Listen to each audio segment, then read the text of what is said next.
Hello guys, അപ്പം നമുക്ക് തേങ്ങ അരച്ച് ചെമ്മിക്കറി ഉണ്ടാക്കാം കേട്ടോ. ഒരു ചട്ടി എടുത്തിട്ട് അതിലേക്ക് കുറച്ച് വെളിച്ചെണ്ണ ഒഴിച്ചിട്ട് ഇഞ്ചി വെളുത്തുള്ളി ഇട്ടൊന്ന് വഴറ്റിയതിന് ശേഷം കുറച്ച് തേങ്ങ ചേർത്തിട്ട് തീ അവിടെ ഓഫാക്കി വെക്കുക.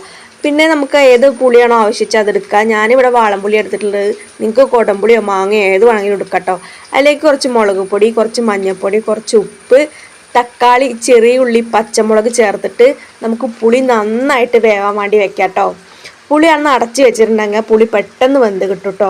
അപ്പോൾ ഈ ചെമ്മിക്കറി ഭയങ്കര ടേസ്റ്റാണ്. പിന്നെ പുളി ഒന്ന് വെന്തതിന് ശേഷം നമ്മൾ അതിലേക്ക് ചെമ്മി ചേർത്തിട്ട് നന്നായിട്ട് വേവിച്ചെടുക്കണം കേട്ടോ. പിന്നെ നമ്മൾ ഈ തേങ്ങയില്ലേ നല്ല പേസ്റ്റാക്കിയിട്ട് അരയ്ക്കണം. തേങ്ങ ചേർത്തിട്ടുണ്ടെങ്കിൽ നമ്മൾ ഒരിക്കലും കറി പിന്നെ തിളപ്പിക്കരുത് കേട്ടോ. അപ്പം കറി ഈ പരിവാകുമ്പോൾ നമ്മൾ അതിലേക്ക് തേങ്ങ ചേർത്തിട്ട് നന്നായിട്ടൊന്ന് ചൂടാക്കിയെടുക്കുക. തിളപ്പിക്കരുത്. തിളയ്ക്കുന്നതിൻ്റെ മുമ്പ് കറി ഓഫ് ചെയ്യണം. എന്നിട്ട് നമ്മളതിൽ പച്ച വെളിച്ചെണ്ണയും കറിവേപ്പിൻ്റെ ഇല ഇടുക കേട്ടോ. അപ്പോൾ എൻ്റെ ചാനൽ നിങ്ങൾക്ക് ഇഷ്ടമാണെങ്കിൽ എന്തായാലും സബ്സ്ക്രൈബ് ചെയ്യണേ.